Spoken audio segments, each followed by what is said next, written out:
What's going on, and welcome to Blonde Locks and Big Rocks.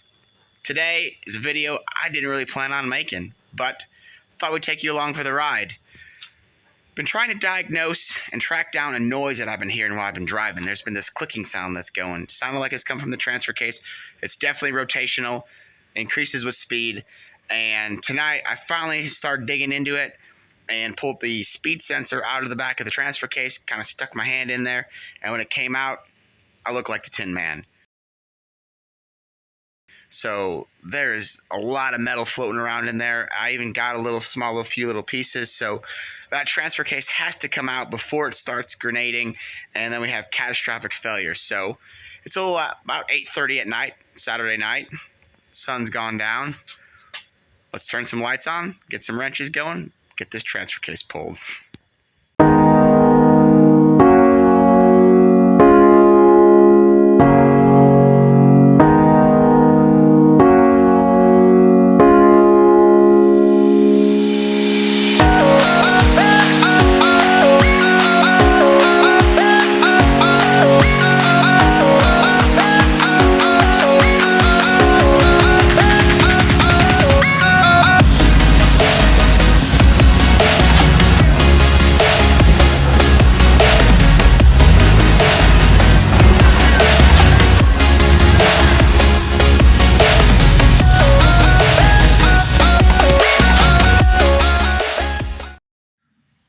Alright, so gotta get the rear drive shaft out, get the exhaust off, get the front drive shaft out, get the cross member off, and then we should be able to pull the transfer case. Oh, have to go up top and disconnect the twin stick cable shift. So got a little bit of work, but hopefully everything comes apart and we have her on the ground soon.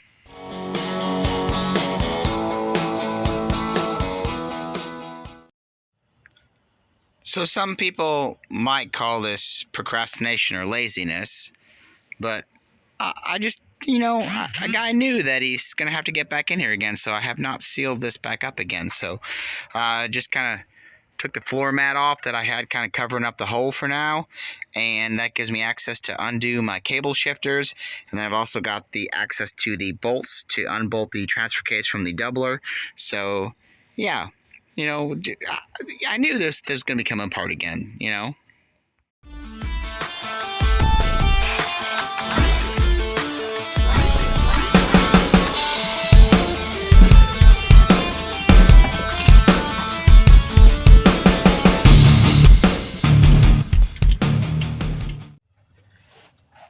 Alright, so we got everything out. All the bolts are out of the transfer case. It's ready to pull out. Now, normally, would not recommend pulling this out on your own. It's definitely, just because of the awkward size of it, be a two-person job. But kids are out of town for the weekend, and my buddy's also out of town, so I'm going to have to do this myself. So I'm going to do the wrong thing right, and be careful. But once again, do not recommend pulling this out by yourself.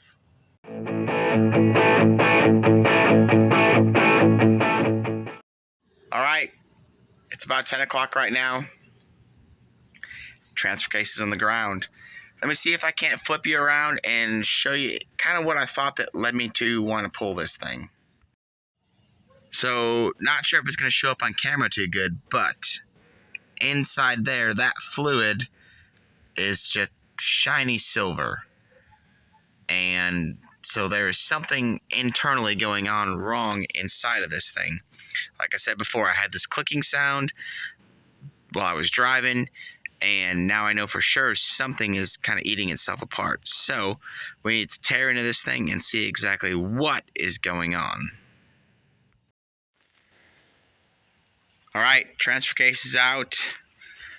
I think it's time to about call it a night. Got to pick up all these tools and all the nuts and bolts and drive shafts and exhaust and kind of get them all put back in the Jeep. And I'd say probably tomorrow we'll start tearing into that transfer case and see what exactly is going on and what failed. That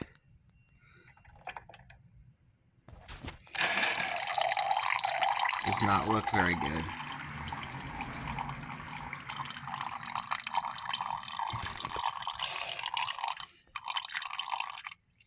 Yeah. Alright, so it's actually been a couple days. Didn't quite get back into the garage the day after I pulled the transfer case. But inquiring minds want to know what is going on.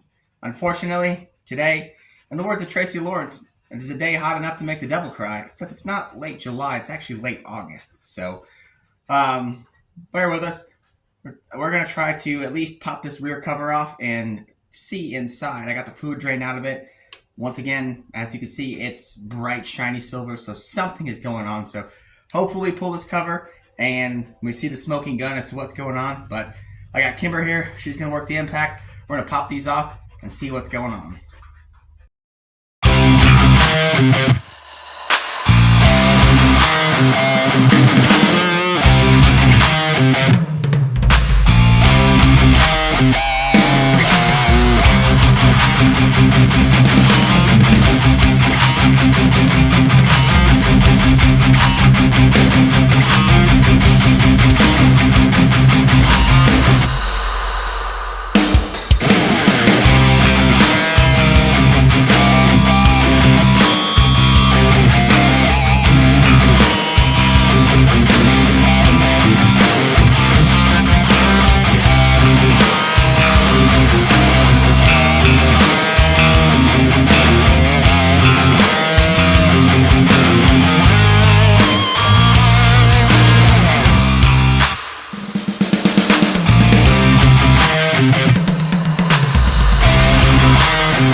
Alright, as you can see, you got the transfer case all torn down. Let me kind of show you what I think we have found going on here. So, first off, all the gears look pretty good. No chipped or missing teeth, so that's a plus.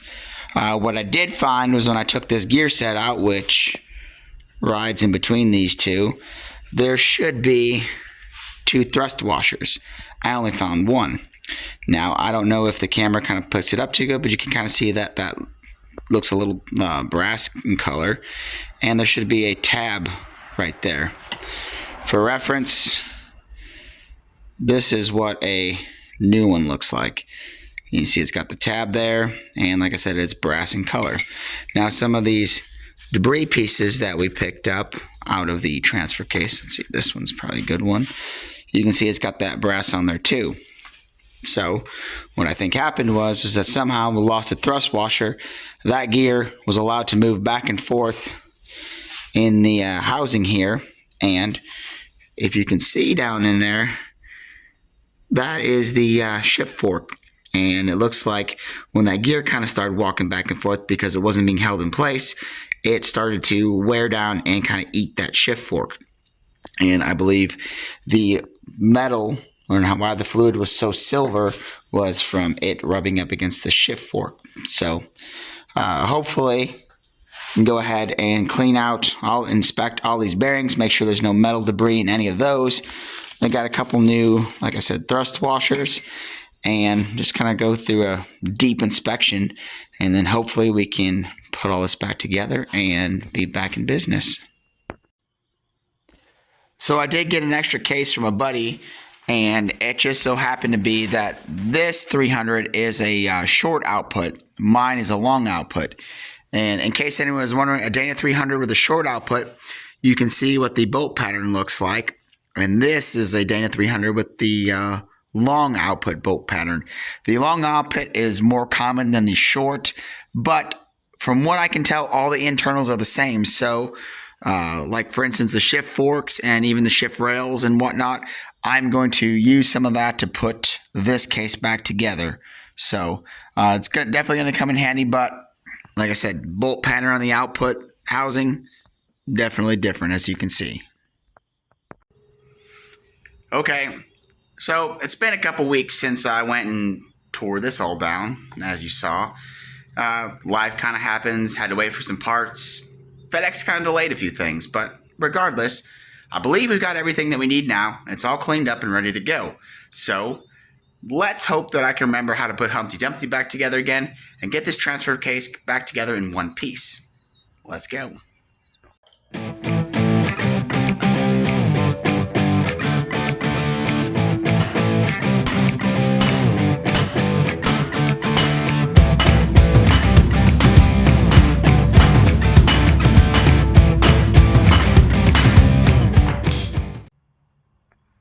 So we're making progress on putting this 300 back together, and I'm getting ready to do what I consider probably one of the most difficult parts.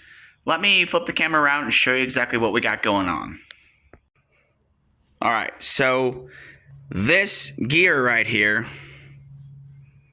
pretty much goes in the center right here between the two, and that pin goes through the housing. But all of these bearings have to go inside of here, and then there's 3 spacers to deal with, along with a washer that, as we've seen before, goes on each side of here. So the best thing that you can do is take some grease, pack that full to try to hold all those little bearings in there, and hope that none of them shift when you go to slide the pin in. Wish me luck.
Alright, so as you can see, it looks like we were pretty successful.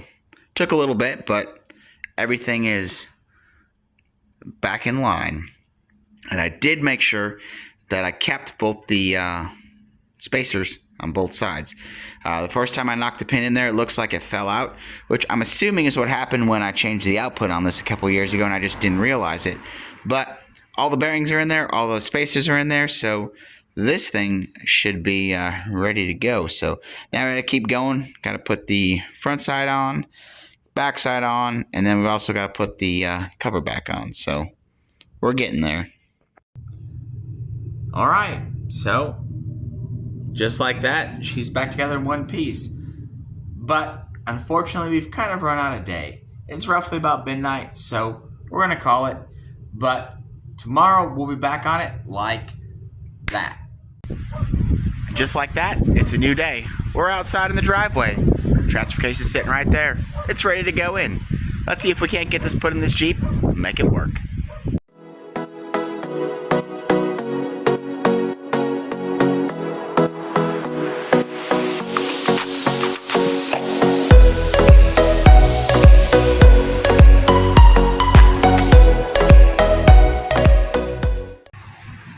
So I kind of had to take a pause. As you can see in the background, the sun's going down. The kids were away for the weekend, but they came back.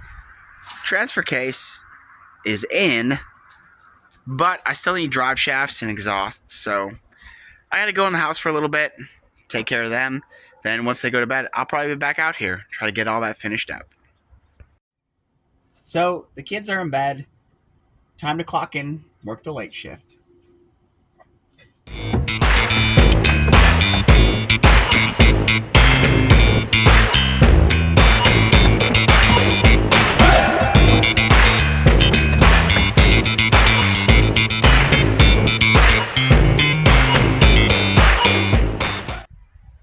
Okay, so we got the drive shafts put back in, got the exhaust on, got the cable shift hooked up.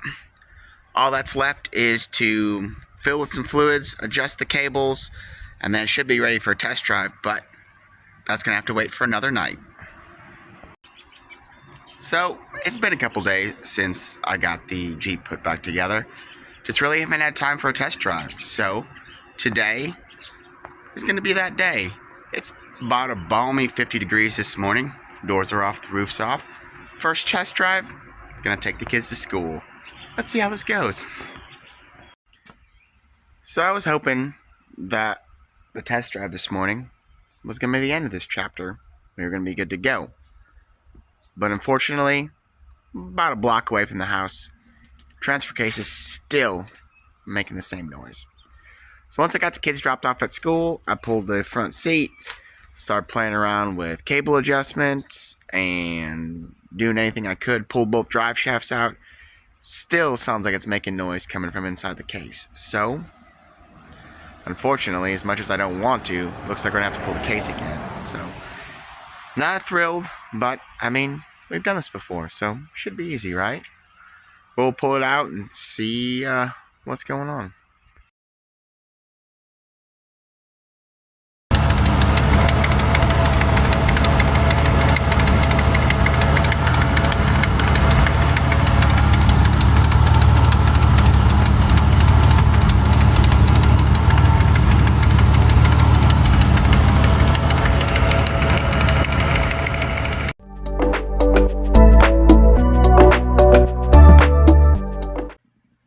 Well, it's been a while, but we're back at it. I'm actually over at Dozer's house, and we've got the transfer case all pulled apart. So, trying to dig a little bit deeper in it, figure out where exactly my clicking noise is coming from. Hopefully we can find that and then put it all back together, and we'll give it another shot. So, we'll see how this goes. So, one thing that we found was this bearing, which sits in the input housing. It's got some kind of catch to it. It's not exactly smooth. So we're going to change this out with another one that I got laying around, and we'll put it back together and see if that makes a difference. Alright, so last night Dozer and I got the transfer case back together. Didn't really film any of that because you've already seen it put back together. So let's get it back in the Jeep today and see if we've solved our noise. So it's kind of hard to hear over the exhaust, but I've got the rear in high range. It's in first gear. Right now I'm not hearing any clicking. So the weather might not be the greatest, but we have got to get this thing out on the road for a test drive, see if it's still clicking. So without further ado, let's jump in there, swing it around the block. Wish us luck. So just got back from a quick, short test drive around the block.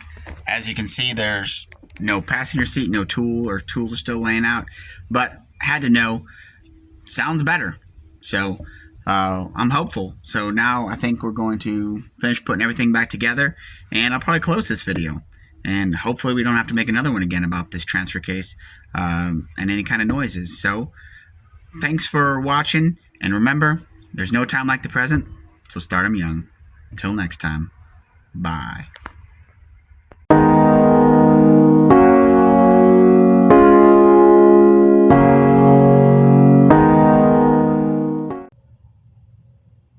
Alright, so as you can see, the transfer case is all